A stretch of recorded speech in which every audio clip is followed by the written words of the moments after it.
Ibu Kepala SMK Negeri 6 Mataram, yang terhormat Bapak Ibu Guru, serta kawan-kawan adik-adik PPL, terima kasih atas kesediaan waktunya. Hari ini kita akan dalam kegiatan forum berbagi pengimbasan calon guru penggerak angkatan 6 tahun 2022. Di sini kami berdua ada Ibu Yuniarti Fitriani dan saya Ibu Tunovianti yang akan menyampaikan pengimbasan mengenai budaya positif. Untuk yang pertama nanti akan disampaikan oleh Ibu Fitri, kemudian saya sendiri. Untuk awal ini kita bersama menyanyikan lagu Indonesia Raya. Hadirin dimohon berdiri.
Lebih daerah yang kita cintai. gunung yang berseri, pakaian indah, syarat budaya penuh karisma. Masyarakat cerdas cemerlang, mewujudkan NTB gemilang. Masyarakat cerdas cemerlang, mewujudkan NTB gemilang. Hadirin dipersilakan duduk kembali.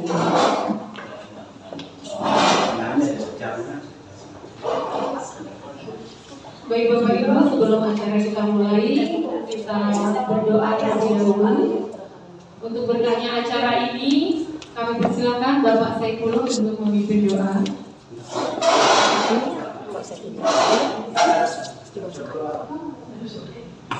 Baik, mohon kesediaan Bapak-bapak.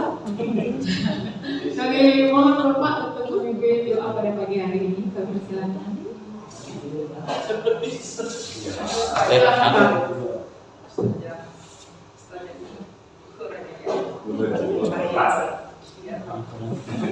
Baik, kami persilakan Ibu Ustazah Nuraini Israeli untuk memimpin doa.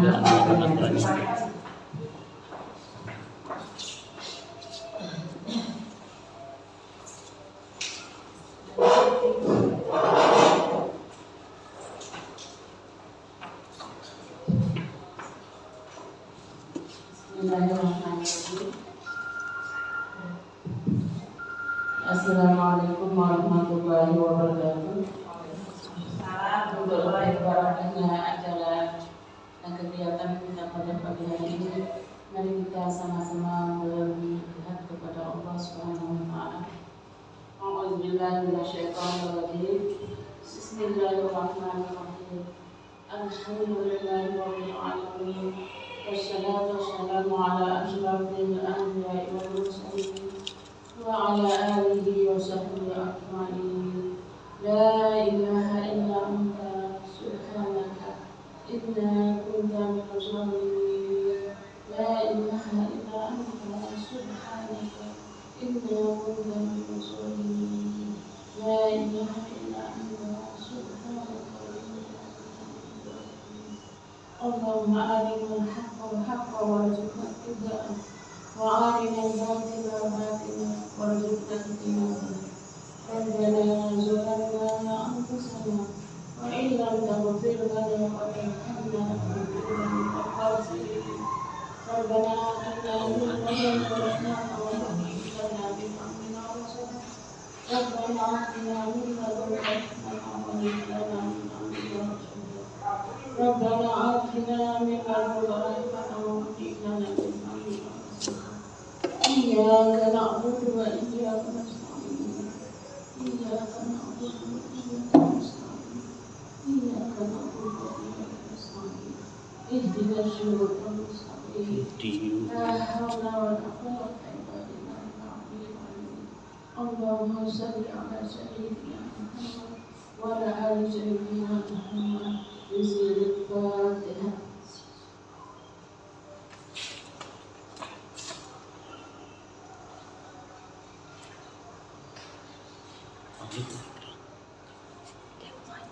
Assalamualaikum warahmatullahi wabarakatuh. Terima kasih kepada Ibu Ustazah Nuraini Israeli yang telah memimpin doa. Untuk lebih berkah acara ini, mari kita bersama-sama membaca basmalah. Bismillah. Baik Bapak Ibu, acara akan segera kita mulai dengan yang pertama sambutan dari Ibu Kepala SMK Negeri 6 Mataram. Kami persilakan kepada yang terhormat Ibu Hajah Rida Rosalina Misri. Bismillahirrahmanirrahim. Assalamualaikum warahmatullahi wabarakatuh. Selamat pagi, salam sejahtera. Alhamdulillah kepada Allah SWT. Hari ini kita kumpul bersama di sini dalam kegiatan sharing budaya positif yang akan disampaikan oleh teman kita di sini, calon ibu negara untuk Novi dan Fitri.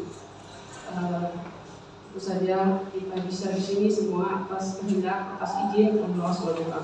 Salawat dan salam kita haturkan untuk Nabi kita, Nabi besar Muhammad Sallallahu Alaihi Wasallam. Semoga kita mendapat syafaatnya.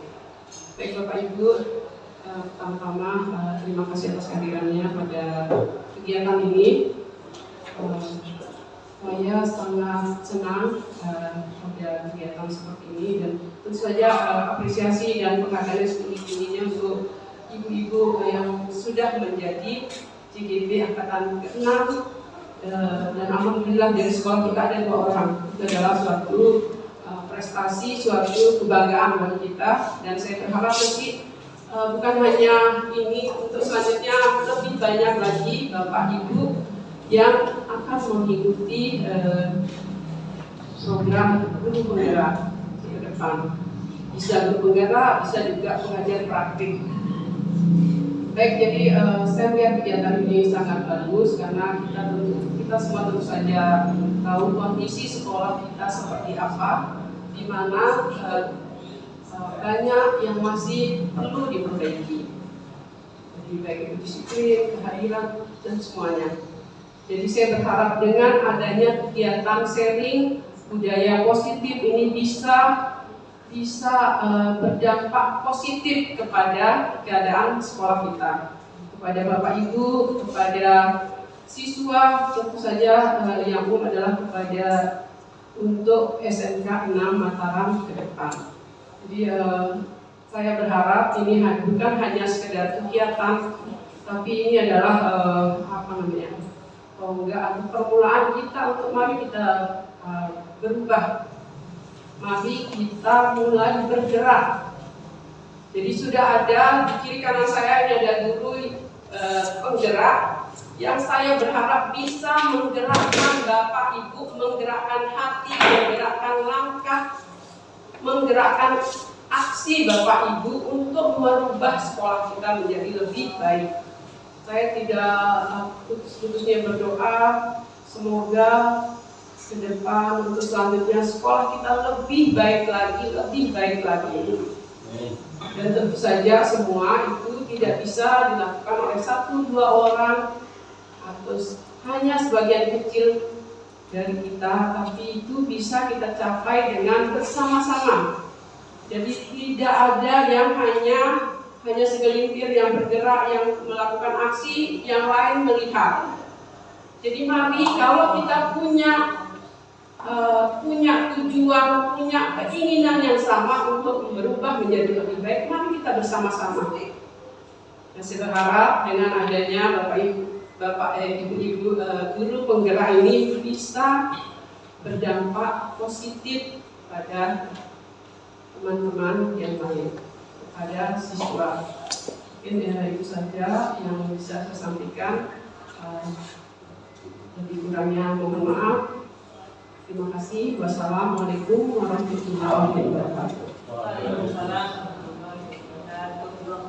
Baik, terima kasih. Baik, sebelum saya jumpa, jadi salah satu yang harus kita biasakan ini program dinas adalah Bapak Ibu dan siswa harus mengenal jargon Dikbud. Jadi karena kita berenang di bawah Dikbud, jangan sampai nanti Bapak Ibu tidak tahu jargon andalan dari dinas kita. Baik Bapak Ibu, jadi ikuti nanti ya, saya berikan contoh biar Bapak Ibu bisa menularkan ke siswa kita juga. Karena setiap ada pertemuan kadang kita sama Pak Kadis, apakah Bapak Ibu guru, kepala sekolah, siswa tahu jargon Dikbud NTB. Baik, jadi saya itu tangan ke dada. Jadi saya ini adalah singkatan dari Sabtu Budaya, bukan saya itu aku ya. Jadi saya itu adalah program dari Dikbud, andalan Dikbud Sabtu Budaya. Saya bisa ini adalah representatif dari SMK bisa. Hebat ini adalah jargon dari SMA. Semua hebat dan luar biasa. Ini untuk SMP. Kami ada dan luar biasa.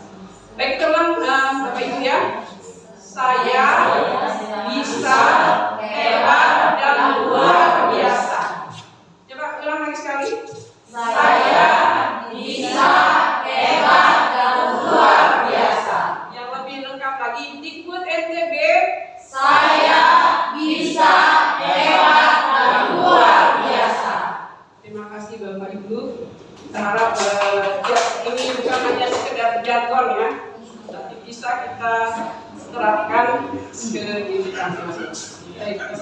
1, action. Baik, selamat pagi yang terhormat Bapak Ibu guru yang sudah hadir di sini. Terima kasih telah bersedia untuk menunggu, dan akhirnya di sini saya akan menyampaikan aksi nyata modul 1.4 budaya positif sebagai calon guru penggerak angkatan 6 dari SMK Negeri 6 Mataram yang kita cintai. Baik, sebelumnya kita coba jargon Dikbud NTB lagi ya Bu ya, biar semangat ya. Dikbud NTB, saya bisa, hebat, dan luar biasa. Baik, terima kasih. Semoga kita senantiasa bisa selalu hebat dan luar biasa ya. Di sini saya dan Ibu Fitri berdua tadi sudah menyampaikan mengenai aksi nyata beliau. Sekarang saya lanjutkan kembali. Silakan di next Ibu.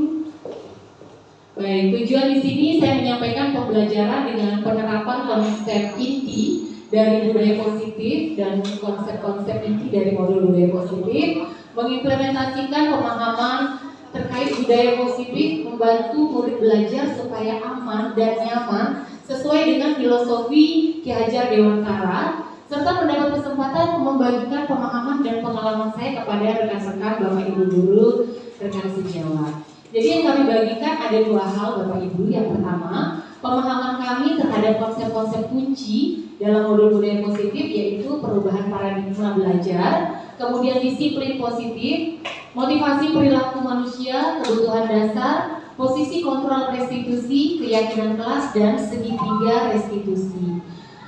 Yang kedua, pengalaman dan pembelajaran yang kami dapat setelah menerapkan konsep-konsep kunci tersebut. Baik, dilanjut Ibu. Ya, jadi di budaya positif di sekolah ini sebelumnya kami sudah mempelajari filosofi Ki Hajar Dewantara, kemudian nilai dan peran dari guru, khususnya guru penggerak, kemudian kami menetapkan visi serta membudayakan positif dengan disiplin positif di sekolah. Ya, jadi filosofi Ki Hajar Dewantara yang kami pahami bahwa kita menuntun. Jadi sebagai pendidik ini diharapkan kita dapat menuntun segala kodrat yang ada pada anak, agar mereka sebagai manusia dan sebagai anggota masyarakat bisa mencapai keselamatan dan kebahagiaan setinggi-tingginya. Nah, ini mungkin sudah sering ya Bapak Ibu guru pamong sudah terbiasa dengan kalimat ini. Jadi kita tidak bisa merubah anak murid kita, hanya bisa menuntun gitu Bapak Ibu. Jadi di sini kita diharapkan bisa berpihak pada murid, dan guru adalah petani kehidupan. Di sini saya juga agak kaget ya dengan kalimat guru sebagai petani kehidupan, karena petani di sini kita dengan siswa itu diibaratkan sebagai benih-benih dengan berbagai macam jenisnya. Ada yang unggul benihnya, ada yang setengah unggul, ada yang tidak unggul, ada yang rusak atau berek-berek gitu.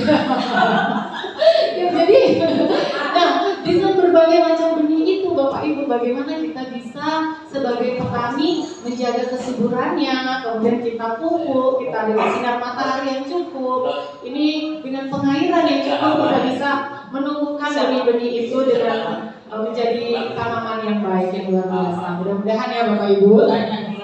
Baik, kemudian ada kalimat yang sudah biasa kita dengar juga, ingarso sungtulodo, ingmajo mangerkarso tuturi handayani. Jadi di depan sebagai guru kita memberikan contoh, di tengah membangun kemauan, dan di belakang kita memberikan dorongan. Dorongannya jangan terlalu keras, nanti jatuh. Jadi dorongannya secukupnya. Ya.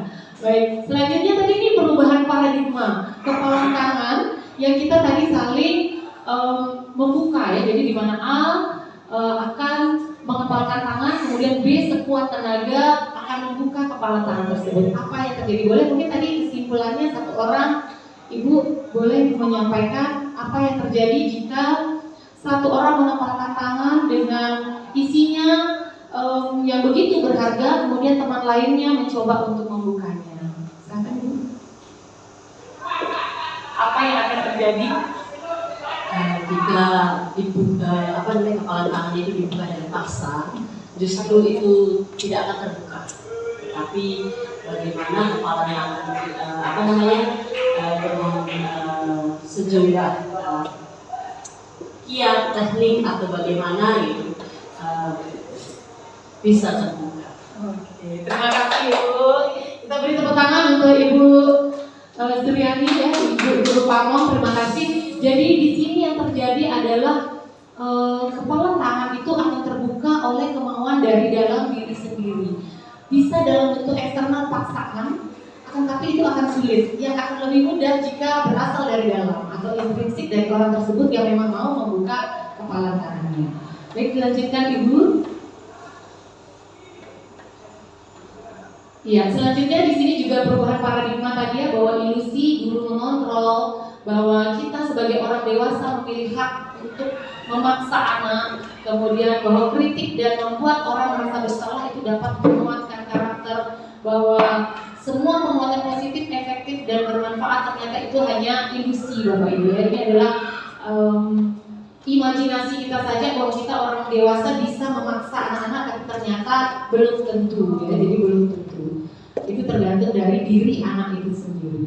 Baik, kita lanjutkan. Nah, disiplin positif ini kita selalu ya, apalagi ada ibu angkat kesiswaan di sini, bagaimana supaya siswa-siswi kita bisa disiplin. Nah, dalam budaya kita makna kata disiplin dimaknai sesuatu yang dilakukan seseorang pada orang lain supaya orang itu mau patuh, ya, mendapatkan kepatuhan. Tujuannya untuk menanamkan motivasi pada murid untuk menjadi orang yang mereka inginkan, menghargai diri sendiri dengan nilai-nilai yang mereka percaya. Nah, ketika murid-murid kita memiliki motivasi itu, mereka tentu motivasi intrinsik yang dari dalam dirinya itu yang bisa berdampak dalam jangka panjang. Motivasi yang tidak akan terpengaruh pada adanya hukuman atau hadiah saja. Jadi kalau kita hukum, baru dia takut, atau kita beri hadiah, baru dia semangat. Tapi ketika disiplin berasal dari dalam diri kita, itu akan efeknya jangka panjang. Mudah-mudahan ini bisa kita lakukan untuk diri kita sendiri sebagai guru dan anak-anak kita sebagai murid kita. Lanjutkan Ibu. Nah, ini juga sudah disampaikan mengenai nilai-nilai kebajikan universal, bahwa kita harapkan siswa-siswi kita memiliki profil pelajar Pancasila. Yang pertama, beriman dan bertakwa tentu saja kepada Tuhan Yang Maha Esa, dan berakhlak mulia. Akhlak mulia ini yang masih kita susah ya Ibu, kepada murid-murid kita ini, kamu nggak punya akhlak gitu, nggak punya budaya gitu. Aduh. Nah, ini jadi bagaimana kita bisa membuat anak kita berakhlak mulia, kemudian mereka bisa mandiri, bernalar kritis, berkebinekaan global, bisa bergotong royong, bekerja sama dan membangun kreativitasnya. Baik, kita lanjutkan Ibu. Nah, teori motivasi perilaku manusia. Motivasi eksternal yang berasal dari luar ini ada dua. Yang pertama, untuk menghindari ketidaknyamanan atau hukuman. Apa yang akan terjadi apabila saya tidak melakukannya? Kalau saya datang terlambat, saya tidak datang tepat waktu, hukumannya apa gitu ya. Kemudian untuk mendapatkan imbalan dari orang lain, apa yang akan saya dapatkan apabila saya melakukannya? Dan yang terakhir, motivasi internal, tujuan disiplin positif untuk menghargai diri sendiri. Nah, ini Bapak Ibu yang kita harapkan, saya akan menjadi orang seperti apa apabila saya melakukannya. Kita buat supaya anak-anak bisa mendapatkan motivasi dari dalam dirinya sendiri. Oke, dilanjut Ibu. Nah, ada kata merdeka. Kita kan sebentar lagi akan belajar pada kurikulum merdeka Bapak Ibu ya. Jadi menurut Ki Hajar Dewantara, merdeka itu artinya tidak hanya terlepas dari perintah, akan tetapi juga cakap untuk memerintah dirinya sendiri. Jadi secara dari dalam diri, secara intrinsik, ini dalam buku cetakan kelima dari Bapak Pendidikan Indonesia Ki Hajar Dewantara. Lanjut Ibu. Nah, di sini ada kalimat, mengapa tidak peraturan? Mengapa harus keyakinan kelas? Sama dengan kalau ada pertanyaan, mengapa kita memiliki peraturan harus menggunakan helm bila mengendarai kendaraan roda 2? Kenapa Bapak Ibu kita harus pakai helm? Ada polisi. Karena ada polisi, jadi takut harus pakai helm gitu ya. Iya, sebenarnya untuk keselamatan. Jadi ketika dia muncul sebagai keselamatan, pasti mau tidak mau kita pakai helm gitu ya, kesadaran dari dalam diri betul Pak Bambang. Kemudian yang kedua, mengapa kita memiliki peraturan 3M? Masker, mencuci tangan, menjaga jarak 1,5 meter. Ini kayaknya Bapak Herlambang yang bisa jawab nih ya. Oke, jadi Bapak Herlambang ini benar-benar membudayakan 3 3M ini, menggunakan masker, mencuci tangan, menjaga jarak 1,5 meter. Ya, jadi kenapa kita perlu melakukan aturan itu supaya kita tidak kena virus yang terakhir itu ya Bapak Ibu ya, corona itu. Jadi iya, supaya kita tidak sakit kok dari dalam diri kita. Sedangkan kalau tahu sekarang kita lihat sendiri, udah pada nggak pakai masker, apalagi di pasar ya, apa itu nggak perlu gitu ya. Ya, jadi ini kalau hanya peraturan luar eksternal memang tidak bisa jangka panjang kecuali memang dari dalam diri kita. Kemudian kenapa kita memiliki peraturan harus datang tepat waktu pada saat mengikuti pelatihan, bukan hanya pelatihan ya. Jadi tepat waktu pada saat ada undangan dan lain sebagainya. Jadi untuk mendukung motivasi intrinsik, kembali ke nilai-nilai keyakinan lebih menggerakkan seseorang. Jadi keyakinan itu kayak dari yakin gitu, jadi mau melakukan tanpa ada peraturan-peraturan yang sifatnya dari luar. Nah, boleh dilihat sih Bu? Oke, jadi dari peraturan kelas ini kita sedikit demi sedikit kalau bisa kita buat keyakinan, ini Bapak Ibu ya, keyakinan kelas. Kemudian karena dengan keyakinan kelas ini kita bisa membuat lingkungan positif dan akhirnya bisa menjadi budaya positif. Jadi saya minta di sini Bapak Ibu berpartisipasi menuliskan di sticky note. Terima kasih Ibu Fitri. Di sini kira-kira keyakinan kelas atau sekolah apa, keyakinan sekolah yang paling kita perlukan gitu. Atau boleh tidak paling diperlukan ya, tapi yang memang kita perlukan di SMK 6. Boleh bebas Bapak Ibu memberikan ide atau pendapatnya. Nanti kita tempel di depan, kita bacakan. Contohkan berarti. Oh iya, ada contoh kesepakatannya, ini bisa di next. Ya, ini kesepakatan kelas. Datang tepat waktu mengucapkan salam. Kemudian menjaga kebersihan sekolah. Berdoa sebelum dan sesudah kegiatan. Aktif dalam pembelajaran. Tertib ini di TK ya, ini contoh Bapak Ibu. Di TK dan Wanita Persatuan. Itu kesepakatan kelas. Yang kedua contohnya, kami guru dan murid saling menyayangi. Kami murid yang semangat belajar. Ini di kelas ya. Kami murid yang peduli dengan teman-teman. Nah, menurut Bapak Ibu kira-kira keyakinan atau peraturan sekolah kita ini kita akan buat menjadi keyakinan sekolah supaya berasal dari siswa sendiri. Nah, yang paling urgent menurut Bapak Ibu apa? Boleh dituliskan di sana. Satu aja. Oh, di slide sebelumnya. Fitri di lagi. Satu lagi kayaknya.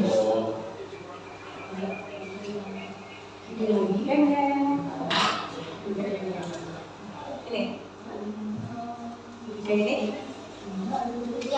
Yang benar siswa apa guru? Yang ini. Siswa Untuk siswa kita, keyakinan sekolah kan kita kalau buat tata tertib ya.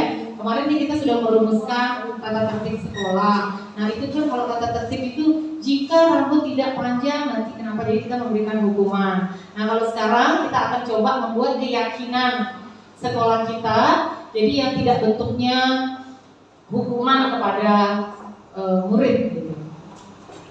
Bisa kalimatnya, tapi yang bisa dijadikan kayak semuanya itu acuannya nanti bisa muncul dari dalam diri anak. Jadi nggak harus dia lakukan itu karena ada hukuman atau ada imbauan. Dari niatnya sendiri. Iya, dari niatnya sendiri. Kira-kira kalimatnya apa? Ini saya juga memang membutuhkan masukan dari Bapak Ibu. Jadi terutama bahasanya itu apa ya gitu. Contohnya tadi kesepakatannya murid boleh kalau masalah kehadiran murid hadir pukul contoh ya pukul 7.30 atau 7.15 menit sebelum pembelajaran. Itu contoh keyakinan sekolah. Itu. Jadi keyakinan kelas juga boleh atau keyakinan sekolah boleh salah satu. Iya, kalau peraturan kan ada hukuman atau ada imbalannya, rewardnya gitu. Kalau keyakinan itu dia lebih ke meyakinkan dari dalam diri supaya dia ingin tanpa ada hukuman dan ada imbalan. Boleh 2 menit ya Bapak Ibu? Sudah, ada yang sudah? Boleh?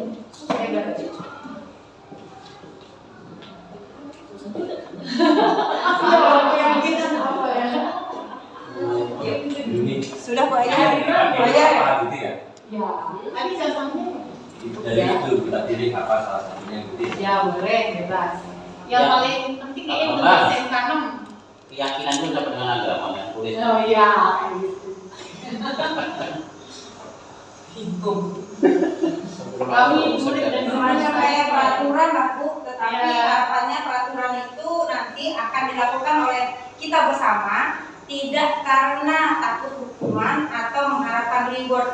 Nanti itu penindasannya ke anak-anak bisa kita komunikasikan, tetapi paling tidak mungkin hal apa sih yang menurut Bapak Ibu guru paling urgent untuk kita terapkan di sini berupa peraturan, tetapi yang akan kita jadikan kayak semacam keyakinan sekolah seperti itu.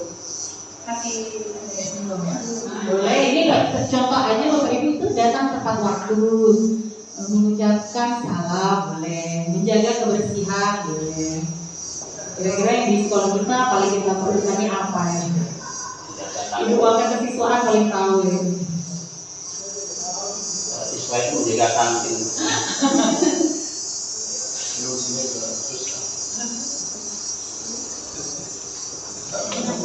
Kepedulian, semangat, saling menyayang, saling aktif, produktif, ya. Selalu perlu menjaga kebersihan, ya. Boleh ya ditempel ke depan, maju ya? Iya, maju di papan. Ini enggak. Silakan boleh ditempel di depan. Ayo. Satu aja saya jawab. Iya, satu aja, jangan banyak-banyak Bu. Mau nempel ya dulu, mau. Itu yang harusnya 3 itu. Wih, luar biasa, Pak Bambang 3. Wow. Itu bijinya satu. ini Bu Aya nih pertama ya. Oke. Dipegang terus saya. Baik. Ya ternyata dia Bisa menempel. bisa menempel. Mungkin kita saling tempel menempel kalau begitu ya. Tempel temannya yang menempel itu. Oh iya benar. Kayaknya Pak Erlangga paling paham masalah tempel. Sini aja Bu, nggak apa-apa. Iya. Wow. Manja.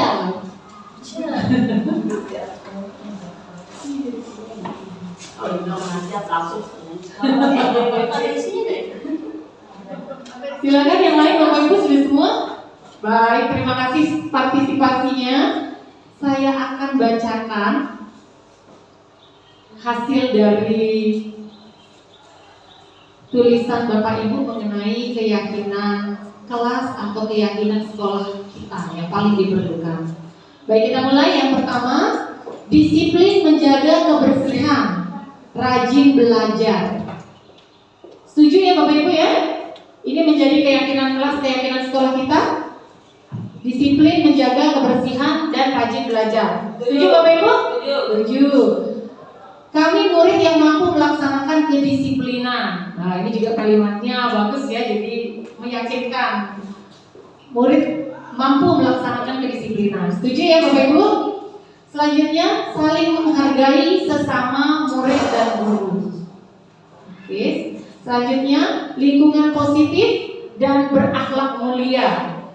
Setuju juga ya Bapak Ibu? Iya. Datang tepat waktu. Iya, sama disiplin tadi ya. Kemudian etika dan akhlak. Apa? Kul karimah adalah kunci dari kesuksesan. Betul sekali. Kami siswa berusaha menghargai guru di dalam kelas. Betul ya Bu? Ini keyakinan kelas, nanti perlu kita bangun juga dengan siswa kita. Kemudian siswa harus datang tepat waktu pukul 7.30. Ya, betul. Sama dengan disiplin. Kemudian budaya positif, peraturan kelas. Nah, mungkin ini peraturan ini nanti kita lebih ke keyakinan atau kesepakatan kelas, karena kita minta atensi dari murid-murid kita yang menuliskan langsung. Jadi dari dalam dirinya dia yang ingin, bukan bukan kita yang membuat peraturan dan harus mereka ikuti. Terus kita kasih hukuman kalau mereka langgar, tapi berasal dari diri mereka. Jadi kita kesepakatan bersama, tapi dengan tujuan budaya positif. Kemudian kebersihan bagian dari ibadah, betul Bapak Ibu. Kemudian hadir tepat waktu, tertib dalam kelas, tidak ada guru ataupun ada guru. Iya benar sekali. Ada tidak ada guru, tertib di dalam kelas. Ya, jadi ini perlu kita jadi keyakinan sekolah kayaknya Bu ya. Karena ada ataupun tidak ada Bapak Ibu gurunya ini benar-benar harus pengamanan ya. Kemudian disiplin menjaga kebersihan, ini tadi sudah ya, lingkungan positif berakhlak mulia.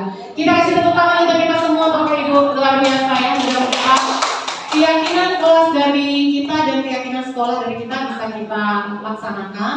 Tapi sekali lagi kita harus bekerja sama dulu dengan siswa kita kasih dia kesempatan untuk memberikan masukan-masukan. Baik, selanjutnya Ibu Fitri bisa dibantu. Oke, contohnya nih Bapak Ibu. Kalau tindakan guru mencatat 100 kali di dalam buku kalimat, saya tidak akan terlambat lagi karena terlambat sekolah. Ini termasuk hukuman atau konsekuensi. Hukuman ya, disuruh nyatet 100 kali. Ini pernah dulu ya Bapak Ibu ya, pas kita SD karena disuruh nyatet 500 kali. Oh nggak pernah kena karena rajin terlambat. Kemudian yang kedua, lari mengelilingi lapangan basket 2 kali karena terlambat hadir di sekolah. Hukuman ya. Kemudian murid diminta untuk push up 15 kali karena tidak menggunakan masker ke sekolah. Push up. Karena dia nggak pakai masker, disuruhnya push up. Hukuman. Kemudian menggantikan kertas tugas teman yang telah dicoret-coret. Konsekuensi. Jadi dia mencoret-coret kertas tugas temannya, kemudian dia menggantikan kertas yang lain, itu konsekuensi. Kemudian membersihkan tumpahan air di meja tulis karena tersenggol pada saat belajar, konsekuensi. Kemudian murid disuruh untuk mengenakan sepatu seharian karena tidak mengenakan sepatu hitam. Jadi disuruh tidak mengenakan ya. Jadi dia tidak pakai sepatu seharian di sekolah karena kesepakatan atau peraturan sekolahnya sepatunya hitam. Kemudian dia karena dia tidak pakai hitam terus tidak pakai sepatu seharian di sekolah, termasuk hukuman.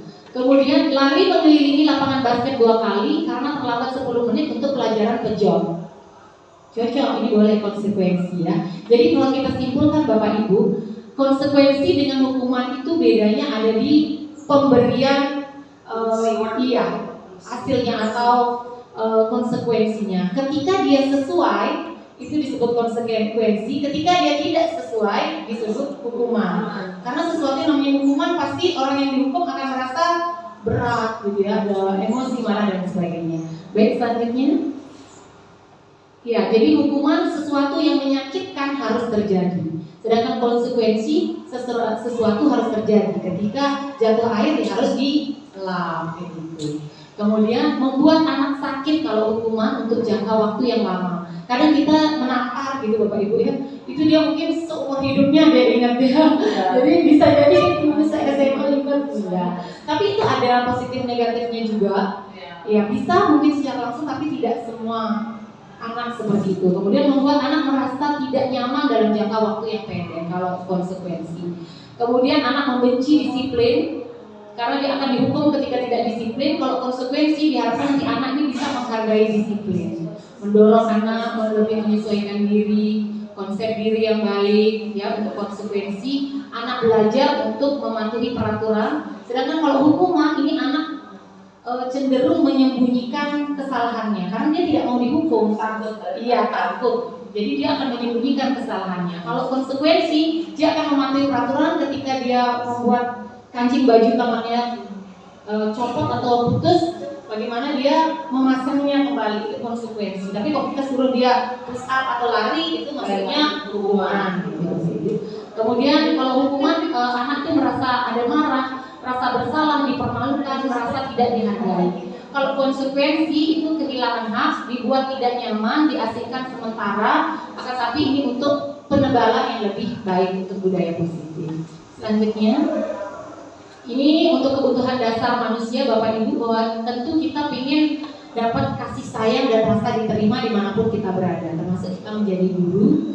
Kemudian untuk bertahan hidup itu ada juga kebutuhan dasar manusia, itu penguasaan, kebebasan, dan kesenangan. Nah ini erat kaitannya dengan siswa-siswi kita juga yang memang memiliki kebutuhan dasar dari rumahnya yang memang perlu untuk diterima gitu ya, baik itu dalam bentuk penguasaan, kebebasan, kesenangan, rasa kasih sayang, dan rasa diterima. Nah ini saya contohkan selanjutnya Ibu, ada kepala sekolah baru namanya Pak Zulfikar. Nah kemudian ada kasus nih gurunya bilang ini, iseng aja sih Pak Malik ini ya, iseng aja sih aku sebenarnya, aku seneng ya tiap baru itu kebingungan kalau tuh tanya-tanya di rapat.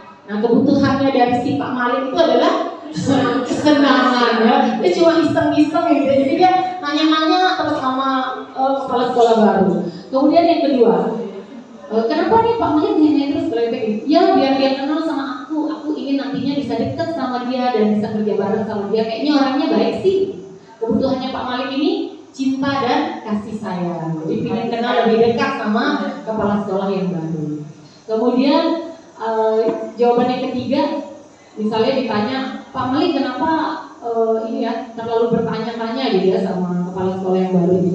Saya sebenarnya nggak paham beliau bicara apa tadi itu Pak Zulfikar itu, makanya saya tanya-tanya aja daripada saya kelihatan nggak paham kan. Masa aku guru udah senior tapi kelihatan nggak paham, malu dong. Jadi itu kebutuhan kita adalah penguasaan. Kemudian yang terakhir, jawaban Pak Malik, gaya ngomongnya Pak Zulfikar itu loh monoton sekali ya, bosan jadi dengernya. Saya pikir tidak akan selesai kalau ngomongnya gitu aja. Nggak ada cara lain yang untuk menyampaikan materi gitu ya. Jadi dia bosan jika perlu kebiasaan. Begitulah Bapak Ibu, ini kita contohnya sebagai guru ya terhadap kepala sekolah. Sepertinya siswa kita begini juga terhadap kita gitu ya. Jadi mereka dan kita ini membutuhkan kesenangan, cinta, kasih sayang, penguasaan, dan kebebasan. Baik, lanjut Ibu. Nah ini 5 posisi kontrol Bapak Ibu. Jadi dan semua ini mungkin saya sendiri juga pernah melakukan ya. Jadi ada kadang saya menghukum, kadang bukan untuk siswa kita aja, anak-anak kita di rumah juga. Apakah kita menghukum pengalaman pribadi? Apa kita menghukum anak ketika melakukan kesalahan? Atau kita membuat dia merasa bersalah? Atau kita jadikan dia teman? Biasanya kalau pembina-pembina ekskul ini saya lihat dia ke siswa itu lebih kayak teman gitu ya. Kemudian ada lagi yang memantau, jadi dia cuma lihat jam, kamu terlambat gitu ya. Jadi ngelihat waktu, jadi dia memantau sesuai dengan tata tertib yang ada. Dan yang terakhir ini yang paling bagus Bapak Ibu sebenarnya, kita berusaha menjadi seorang manajer. Jadi di manajer ini kita mengajukan pertanyaan-pertanyaan, apa yang kita yakini, apa yang bisa dikerjakan untuk memperbaiki masalah ketika anak terlibat suatu konflik atau masalah. Kemudian menguatkan pribadi anak. Murid meletakkan dirinya sebagai individu yang positif dalam dunia berkualitas, bagaimana caranya memperbaiki keadaan dan mengevaluasi diri, bagaimana cara memperbaiki diri. Ketimbang yang lain-lain menghukum Bapak Ibu, ini misalnya contohnya gurunya menghardik, menunjuk-nunjuk, menyakiti, menyindir. Nah itu kadang ya kita juga begitu ya Bapak Ibu, tapi ini ternyata kalau di posisi kontrol itu paling rendah karena dia masih sifatnya eksternal.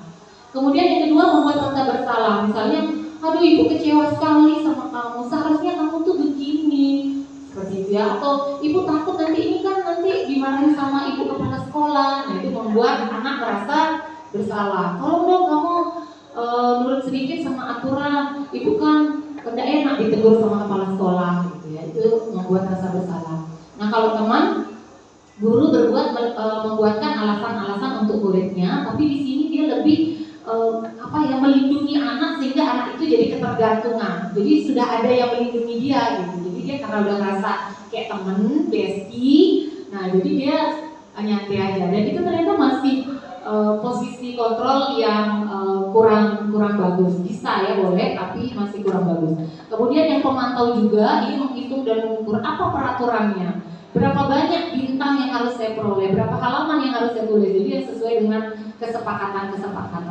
Nah sekali lagi kalau bisa kita Bapak Ibu ke posisi manajer, kita menguatkan pribadi anak lebih ke seperti guru BK, mungkinnya coaching, kita mendekati anak secara personal, khusus yang bermasalah Tapi saya kemarin dapat pertanyaan juga dari Ibu Nurul, gimana kalau yang bermasalah 70% katanya.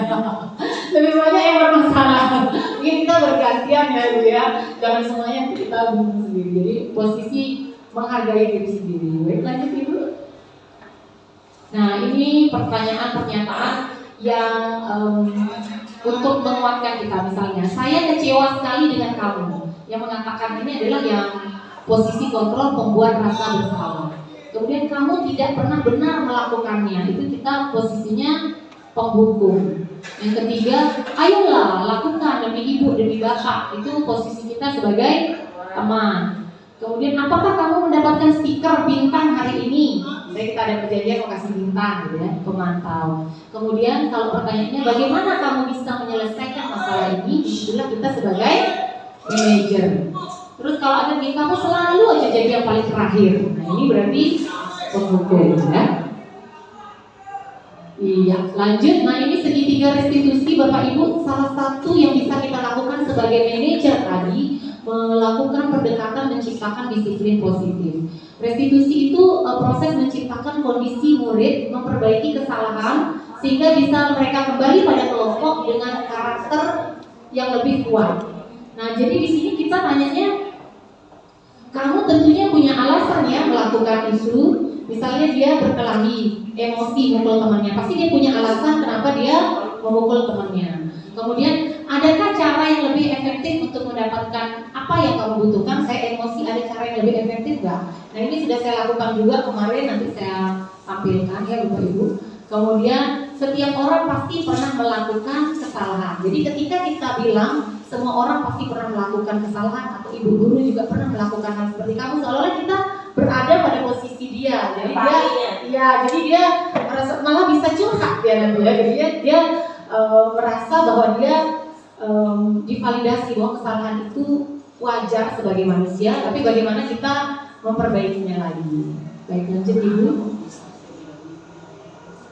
Oke, ini tadi disiplin positif yang sudah ditampilkan juga. Jadi kita tidak bisa mengontrol orang lain, yang bisa mengontrol diri kita adalah kita sendiri.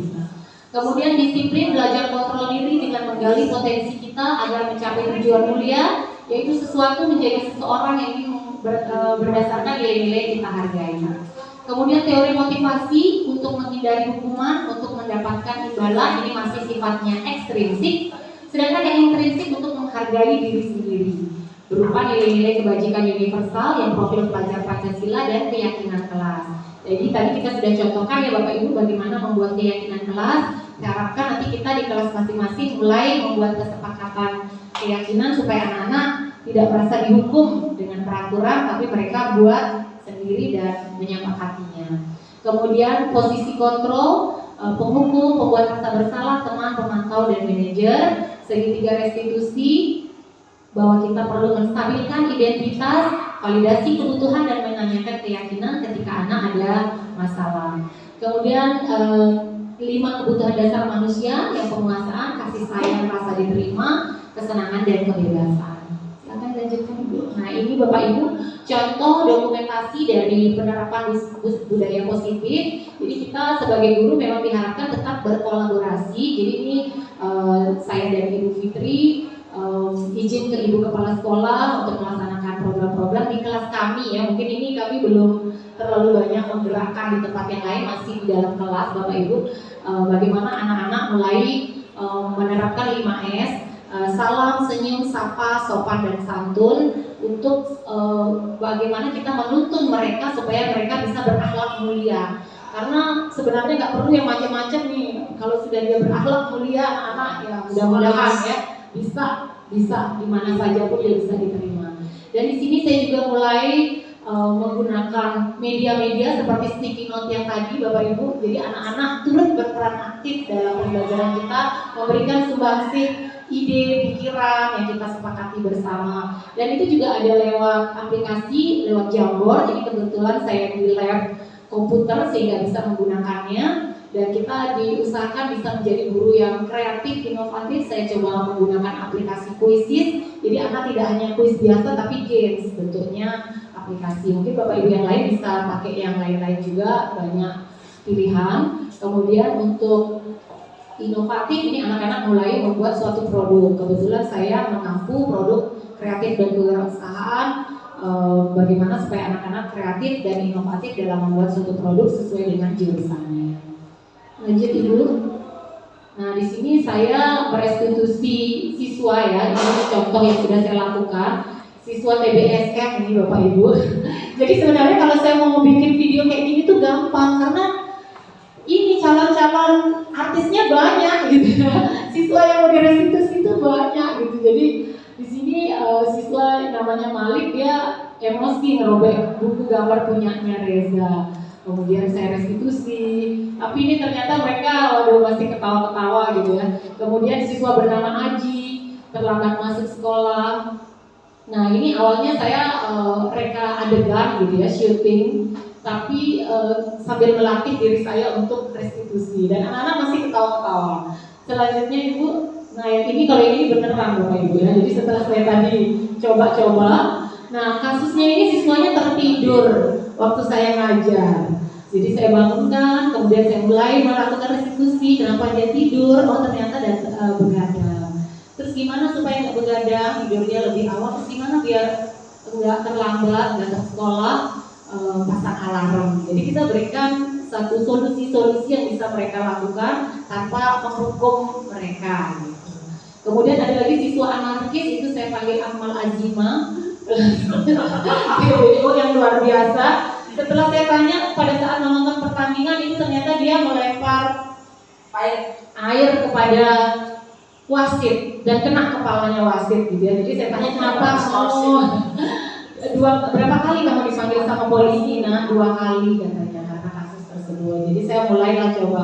Ternyata jawabannya dia emosi karena ada siswa kita yang jatuh tapi tidak dihiraukan lah sama wasit tersebut gitu. Jadi dia langsung lempar air gitu. Terus saya tanya bagaimana caranya supaya bisa menstabilkan emosi gitu ya. Jawabannya si Akmal ini sholat. Jadi saya bertanya apakah bisa ketika kamu emosi kemudian cara menstabilkannya dengan sholat? Bisa Bu. Mudah-mudahan. Jadi itu pun teman-temannya bertanya-tanya kayak nggak percaya gitu, jawabannya adalah sholat gitu ya. Jadi mudah-mudahan saya bilang dengan tarik nafas mungkin karena memang dia emosinya menggebu-gebu sekali gitu ya. Jadi si Akmal ini. Kemudian siswa yang mengirimkan konten tidak pantas Bu. Jadi ada ya, dia mengirimkan ke grup WA. Ini siswi, jadi saya panggil juga beserta dengan pasangannya. Jadi dia sebenarnya mau mengirimkan gambar konten itu ke pasangannya, tapi salah kirim ke grup saya, ke grup PKK praktek gitu ya. Jadi semuanya bisa melihat dan itu juga saya restitusi, tapi ya masih belum ini karena dia jawabannya adalah orang lain yang mengirim. Sedangkan itu kan dari handphonenya. Mungkin nanti kita telusuri lebih lanjut. Jadi restitusi ini nggak bisa 1-2 kali Bapak Ibu. Pasti dia kita tetap memantau. Anak-anak ini karena tidak ada hukuman yang sifatnya fisik, kita pendekatan sehingga dia ada dari dalam dirinya.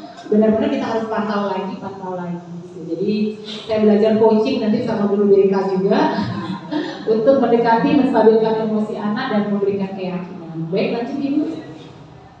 Ini dokumentasi. Nah ini respon murid. Jadi saya minta mereka menyampaikan bagaimana setelah saya restitusi ternyata mereka senang karena tidak takut gitu ya. Jadi ini dari DPIB, dari TBSM, saya minta respon mereka. Baik, selanjutnya Ibu. Iya. Ini lanjutnya.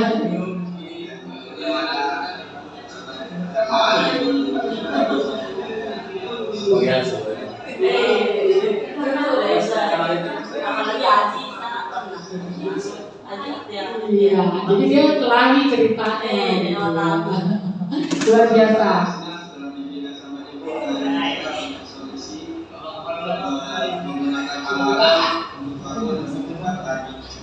Dia terlambat. Terima kasih. Ya, ini digital. Iya. Suaranya kecil sekali kalau begini. Iya. Oke, nggak apa-apa Bu. Jadi ini ada respon. Tentu murid kita lebih senang sumringah gitu ya, karena kita tidak menghukum mereka, tapi kita dekati kemudian kita kasih solusi yang berupa kesepakatan. Semuanya bersama. Oke, baik. Di next aja Ibu, terima kasih. Jadi refleksi Bapak Ibu, di sini pengalaman pembelajaran yang telah kami dapatkan setelah menerapkan konsep itu. Jadi dalam menciptakan budaya positif di sekolah, peran guru sebagai pemimpin pembelajaran sangat penting untuk menerapkan disiplin positif, membangkitkan motivasi anak berupa hukuman dan penghargaan ternyata yang hanya memotivasi mereka dari luar atau eksternal saja. Pemahaman berbagai fungsi kontrol restitusi, terutama posisi manajer yang paling disarankan. Bisa sebagai penghukum, pemantau atau teman, tapi yang paling disarankan kalau bisa kita posisi manajer. Kemudian pelaksanaan keyakinan kelas atau sekolah seperti yang kita buat itu secara konsisten, dan penggunaan segitiga restitusi dalam menyelesaikan permasalahan ini untuk membangun karakter anak, kemudian membuat motivasi internalnya muncul sehingga mampu berdampak secara jangka panjang. Baik, lanjut. Nah, jadi refleksi dan perbaikan ke depan, pengalaman yang pernah saya alami terkait penerapan konsep ini di lingkup kelas maupun sekolah, yakni menjadi semua posisi kontrol terhadap anak dan menyadari bahwa posisi manajer dan pemantau sebagai posisi kontrol dengan restitusi yang paling baik untuk diterapkan pada disiplin di sekolah. Terkadang muncul pertanyaan ya Bapak Ibu, seberapa efektif pengalaman tanpa menghukum, tanpa penghargaan untuk mendisiplinkan diri anak. Namun ternyata dengan mulai menerapkan secara perlahan terus menerus terdapat perubahan ke arah yang lebih baik dalam mewujudkan disiplin positif anak secara mandiri. Baik, hari ini cukup sekian Bapak Ibu, semoga bermanfaat. Mungkin ada pertanyaan atau ada masukan dari Bapak Ibu, perwakilan mungkin bisa menyampaikan dari Bapak Ibu akan bersilakan. Silakan dulu Ibu, mewakili Ibu Kepala Sekolah. Silakan Ibu, tanggapan atau masukan. Terima kasih Bu. Tanggapan saya bagus sekali kalau diterapkan di sekolah kita mungkin. Nah, memang sekolah kita akhir-akhir ini seperti yang saya bilang tadi, perlulah ada perubahan sedikit gitu untuk kedisiplinan utama. Yang kemarin aja kita lihat hujan-hujanan mereka pada susah sekali diatur. Mungkin ini adalah salah satu cara untuk bagaimana kita mendekatkan diri ke siswa, bagaimana biar mereka punya budaya positif tentunya,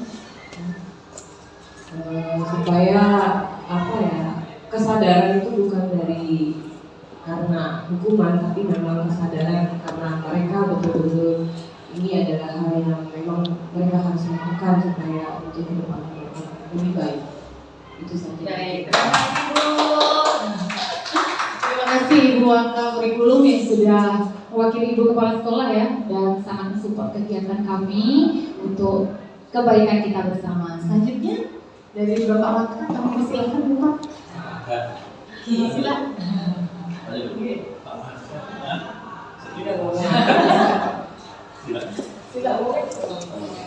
Assalamualaikum warahmatullahi wabarakatuh. Jadi apa yang disampaikan oleh Ibu Fitri itu sudah sangat bagus sekali. Jadi nanti tadi apa yang disampaikan tentang ilusi itu betul kita bisa capai itu, jangan sampai menjadi ilusi tak bertepi.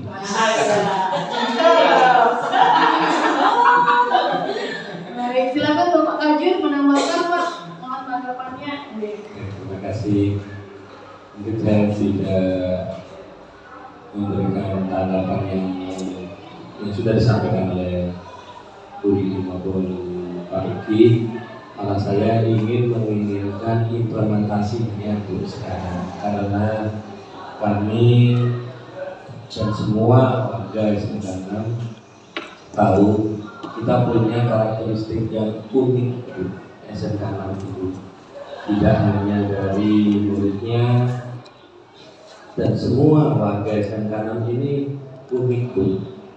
Tidak bisa dipukul rata, tidak bisa diharuskan seperti sekolah yang sering dicontohkan yang SMA 7 kan, SMK inilah, SMK itu. Kami punya karakteristik sendiri, sehingga mudah-mudahan adanya kegiatan ini kami menginginkan yang lebih bagus. Itu saja harapan.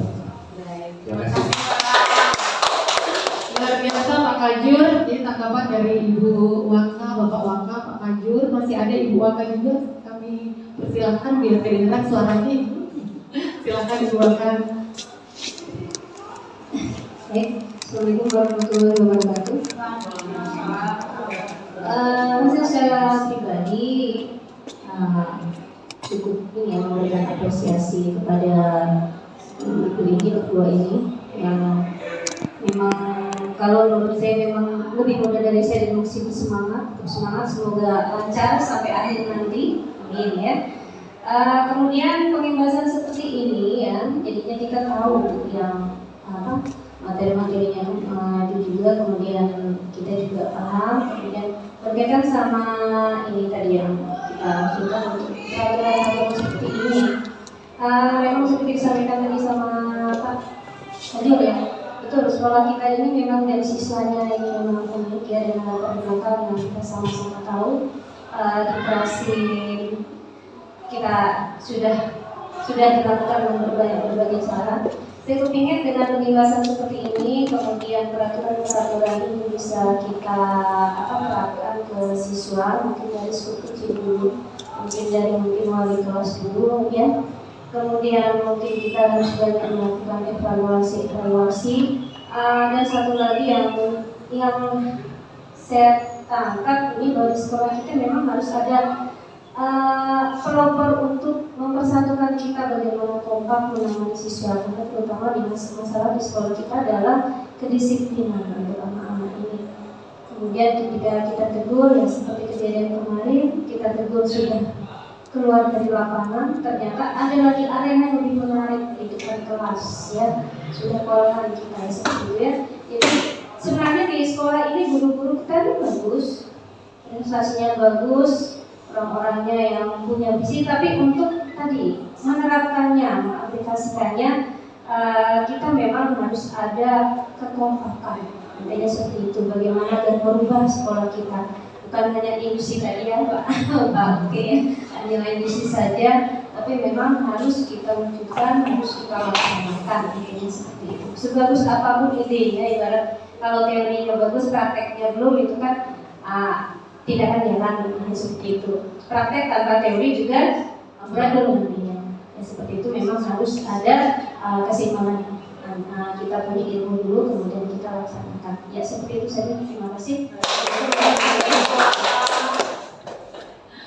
Ya betul sekali Bapak Ibu, mudah-mudahan dengan berbagai teori-teori yang sudah kita pelajari, sudah disampaikan, ini mulai kita bisa mengatur strategi, mengatur langkah untuk kita implementasikan sebagai aksi nyata di sekolah kita di SMK Negeri 6 Mataram tercinta ini ya.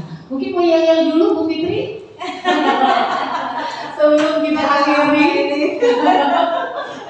Gimana yel-yel? Apa namanya?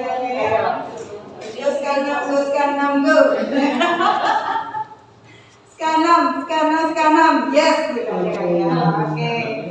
Are you ready? Kalau saya bilang gitu, yes, we are ready. 1, 2, 3, go. Saya bilang, go Skanam, go. Kayak gitu ya. Kita coba dulu. Are you ready? We are ready. Yes. Oh yes. Yes aja kalau gitu. Are you ready? Yes. Oke. 1, 2, 3, go. Go Skanam, go. Go Skanam, go. Ulang ya. Go Skanam, go. Gitu ya. Oke. 1, 2, 3, go. Go Skanam, go. Skanam. Yes. Ulang ya. Skanam. Yes. Oke. SMK 6. Skanam, yes. Kurang cilik. Oke, ulang. SMK 6. Skanam, Yes. Oke, terima kasih. Terima kasih Bapak Ibu yang sudah hadir di tempat ini, mudah-mudahan membawa manfaat. Mari kita tutup acara ini dengan bersama-sama melafazkan hamdalah. Alhamdulillahirrabbilalamin. Terima kasih, selamat pagi dan dapat melanjutkan aktivitas kembali.